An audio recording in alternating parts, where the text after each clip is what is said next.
को थोड़ा बॉडी बना लिया जिम में जाके कोई या पैसा आएगा तो एक एटीट्यूड नहीं है उस मैं वो कुछ तो फिर हम लोगों से तो गिड़गिड़ाते लेकिन अल्लाह के सामने कब गिड़गिड़ाएंगे? अल्लाह से कब मांगेंगे? अभी क्या मांगते हैं? रटी हुई दुआ जैसे नमाज सलाम फिर अल्लाह खत्म। कोई बंदा माशरे में बहुत बुरा था, अब वो सुधर रहा है, प्लीज़ उसे सपोर्ट करो कि नहीं यार माशाल्लाह तू बहुत अच्छा काम कर रहा है। बहुत सोए हुए हो तुम, अब होश आने का वक्त आया।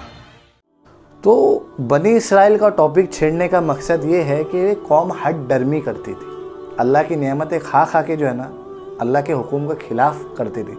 और आज हमारे साथ वही मामला हो रहा है कि हम अल्लाह की नेमतें खाते हैं और अल्लाह के जो हुक्म है उसको पशे पूछ डालते हैं। एक तो ये गुनाह, दूसरी बात अगर कोई नेकी का और काम कर रहा है तो उसे रोकते हैं। जिस तरह ये यहूदी लोग अरब के जो मुसलमान मदीना में होते थे तो सुबह में जो है उनकी तरतीबें होती थी, सुबह में जाके मुस्लिम होने का ऐलान करते थे और शाम होते होते रात होते तक के वो अपने ईमान मतलब बताते कि नहीं हम मुसलमान नहीं, हमने अल्लाह के नबी सल्लल्लाहु अलैहि वसल्लम को गौर से देखा, ये वो नबी नहीं जिसके बारे में बोला जाता था।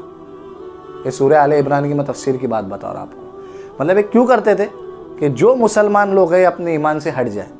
तो आज हमारी कौम, हमें दूसरे जो लोग हैं हमारे मोहल्ले के, वो हमें ईमान पे से हटाना ही नहीं चाहते, बट हमें क्या बोलेंगे उसको, वर्ड नहीं मुझे कि न्यू मुस्लिम बनाना चाहते। फॉर एग्जांपल बोलते हैं डिस्को मौलाना, यूनिक वन, कि यार तू नाम का मुस्लिम रहे लेकिन रस्मो रिवाज, तौर तरीके, वेस्टर्न कल्चर, यार it's okay, take it easy.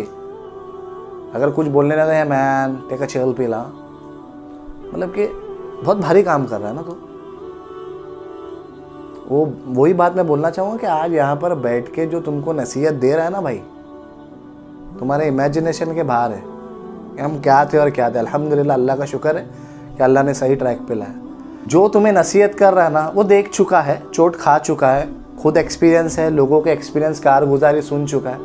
कई हमारे ऐसे दोस्त थे, हम खुद हैं और भी ऐसे माशरे में रहते हैं जो जिससे क्लोज रहता है वो उसके सामने ही बोलता है। ज़रूरी नहीं कि हर बात मौलाना मुफ्तियों को या आलिमों को ही जाके बोलेगा, बेचारे उनका एहतराम करके थोड़ा शर्म से जाते नहीं, लेकिन दोस्तों में ये बातें होती है।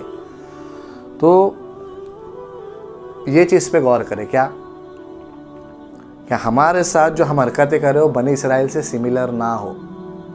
फॉर एग्ज़ाम्पल अगर कोई बंदा माशरे में बहुत बुरा था, अब वो सुधर रहा है, प्लीज़ उसे सपोर्ट करो कि नहीं यार माशाल्लाह तू बहुत अच्छा काम कर रहा है।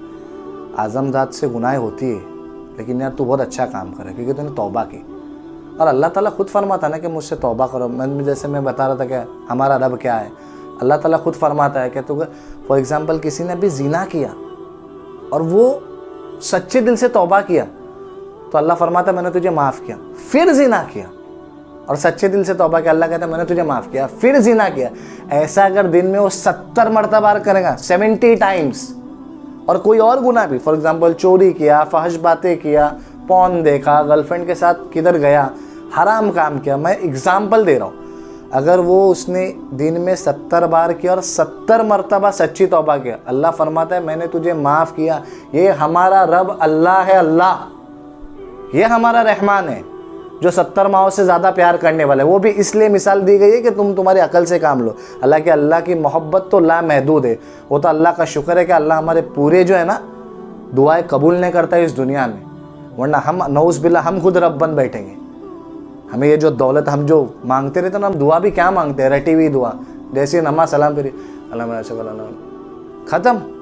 एक अल्लाह के नबी सल्लल्लाहु अलैहि वसल्लम का एक हदीस का मफहूम है कि अल्लाह ताला गफलत भरे दिल की दुआ कबूल नहीं करता। तुम्हारा दिल गफलत में, तुम खाली मुंह हिला रहे हो और तुम चाहते हो तुम्हारी दुआएं कबूल हो।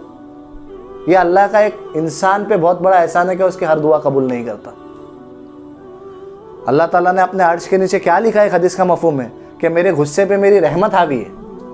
तो क्या हम अल्लाह की रहमत से नाउम्मीद होते हैं और हम लोगों के पास जाते? क्यों नहीं हम जितना हम लोगों को कन्विंस करने के लिए टाइम देते, क्यों ना हम हमारा अल्लाह से अकेले में दुआ मांगे कि अल्लाह तू ही देने वाला है, तेरे सिवा और कौन दे सकता है, अल्लाह तू मुझे दे। तो क्या अल्लाह इस चीज़ पे कादिर नहीं है? नऊज़ बिल्लाह। तो फिर हम लोगों से तो गिड़गिड़ाते लेकिन अल्लाह के सामने कब गिड़गिड़ाएंगे? अल्लाह से कब मांगेंगे? और बस दुनिया ही क्यों मांगना है जबकि डेस्टिनेशन यार आफ्टर है? क्या है इस धोखे के घर में? अल्लाह के वास्ते सुधर जाइए, हमारे रब को, अल्लाह को पहचानिए भाई। अपनी हाजतें अल्लाह के सामने गिरगिरा के मांगोगे, हमारा रब बहुत बड़ा है, बहुत आला है। अरे सोचो वो ज़ात है क्या उसके नीचे जितने भी लोग हैं, फॉर एग्जांपल जिब्राइल अलैहिस्सलाम अर्श के अंदर, सबको मरना है, वो तन्हा तन्हा इस चीज़ से पाक है। He is the creator of everything, everything, ये अल्लाह है। अरे भाई आज अपने को थोड़ा बॉडी बना लिया जिम में जाके कोई, या पैसा है तो एक एटीट्यूड नहीं है उस मैं हूँ कुछ। अबे तू क्या है बे, तेरे को बुढ़ापा नहीं आना, तुझे मौत नहीं आनी। अरे जिम करते करते तेरा के हाथ वगैरह कुछ ये नहीं हो सकता। तकब्बुर तो उस जात की शान है जिसको मौत ही नहीं आनी, जिसने बना। अरे तू खुद के हुस्न पे नाज करता है, तुझे बनाने वाला कौन है? तो सोचो ना भाई।